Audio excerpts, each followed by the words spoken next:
السلام علیکم ورحمۃ اللہ۔ ایک مرتبہ کا واقعہ ہے کہ ایک مصور تصویر بنانے والا بغداد کے اندر آتا ہے، اور وہ بغداد کے اندر لوگوں کے محبوب، ان کے عاشق، ان کی عاشقوں کی تصویر بناتا ہے، اور وہ اپنی تصویر بنانے کے ہنر میں اتنا ماہر ہوتا ہے، اتنا ماہر ہوتا ہے کہ لوگوں کے من چاہی تصویر بنا کر کے دیتا ہے، اور لوگ جب اس سے تصویر بنواتے ہیں اور وہ تصویر اپنے محبوب یا اپنے عاشق کو لے جا کر کے دکھاتے ہیں، تو ان کا محبوب، ان کا عاشق اتنا بہت زیادہ خوش ہو جاتا ہے۔ اب اس مصور کا شہرہ پورے بغداد میں ہو جاتا ہے، پورے بغداد سے لوگ اس کے پاس تصویر بنوانے کے لیے آتے ہیں۔ کوئی اپنے محبوب کی تصویر بنواتا ہے، کوئی اپنے عاشق کی تصویر بنواتا ہے، کوئی اپنی منچاہی تصویر بنواتا ہے، اور وہ تصویر بنانے میں اتنا ماہر تھا کہ وہ ہر ایک کی ڈیمانڈ پوری کرتا ہے، ہر ایک کی تصویر اس کے بتانے کے مطابق بناتا ہے، اور پھر اس کا جو شہرہ ہوتا ہے وہ بغداد کے آس پاس کے علاقے میں بھی ہو جاتا ہے۔ اب بغداد کے آس پاس کے علاقے کے لوگ اس کے پاس تصویر بنوانے کے لیے آتے ہیں، اور وہ ان کے محبوب، ان کے عاشق، ان کے من چاہی تصویر بنا کر کے ان کو دیتا ہے۔ اب اس کے ساتھ ساتھ اس کا شہرہ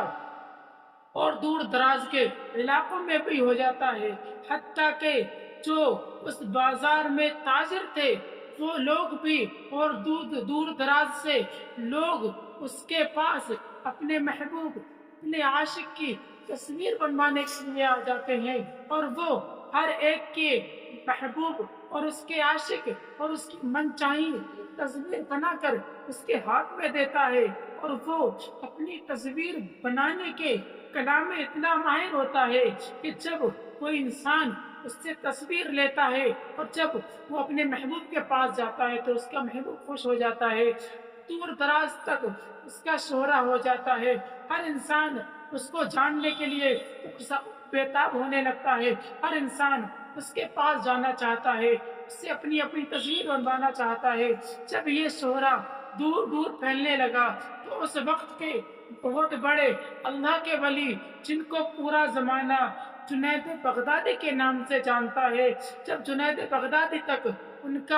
اس کا جب شہرہ پہنچتا ہے تو حضرت جنید بغدادی بھی اس مصور کے پاس جانے کا ارادہ فرماتے ہیں اور اپنے محبوب کی تصویر بنوانا چاہتے ہیں۔ اب حضرت جنید بغدادی جب اس کے پاس جاتے ہیں تو کیا دیکھتے ہیں کہ بہت لمبی بھیڑ، بہت لمبی قطار، بے شمار لوگ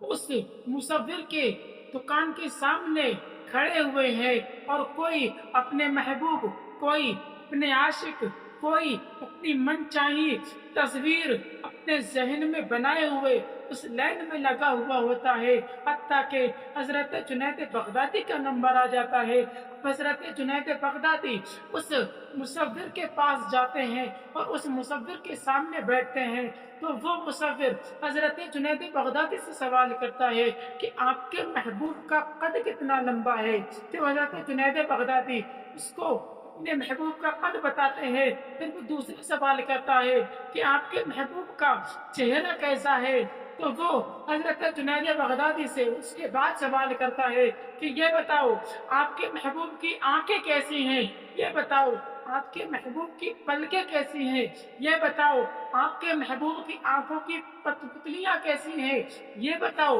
آپ کے محبوب کی جو بھویں ہیں وہ کیسی ہیں؟ آپ کے محبوب کا ماتھا کیسا ہے؟ آپ کے محبوب کے بال کیسے ہیں؟ آپ کے محبوب کے رخسار کیسے ہیں؟ آپ کے محبوب کی زبان کیسی ہے؟ آپ کے محبوب کے ہونٹ کیسے ہیں؟ آپ کے محبوب کے کان کیسے ہیں؟ آپ کے محبوب کے دونوں بازو کیسے ہیں؟ جب وہ مصور حضرت جنید بغدادی سے بے شمار سوال کرنے لگتا ہے، حضرت جنید بغدادی اس کو سارے کے سارے جواب دیتے ہوئے چلتے ہیں۔ جب وہ تصویر بنا کر کے فارغ ہوتا ہے اور حضرت جنید بغدادی سے سوال کرتا ہے کہ اچھا یہ بتاؤ اس تصویر والے کا نام کیا ہے؟ تو حضرت جنید بغدادی فرماتے ہیں کہ اس تصویر والے کا نام اللہ تبارک و تعالیٰ نے کل کائنات کے اندر اس جیسا حسین و جمیل کوئی پیدا نہ فرمایا۔ اور پھر حضرت جنید بغدادی فرماتے ہیں یہ کائنات کے سب سے حسین لوگوں میں سے سب سے زیادہ حسین انسان ہے، اس سے زیادہ حسین کائنات میں کوئی نہیں، اور اس کا نام محمد عربی ہے۔ جب وہ مصور محمد عربی کا نام سنتا ہے تو وہ اپنی تصویر پھاڑ کر پھینک دیتا ہے اور جلا دیتا ہے، کہتا ہے کہ اے جنید، میں تو کیا، میرے جیسے کروڑ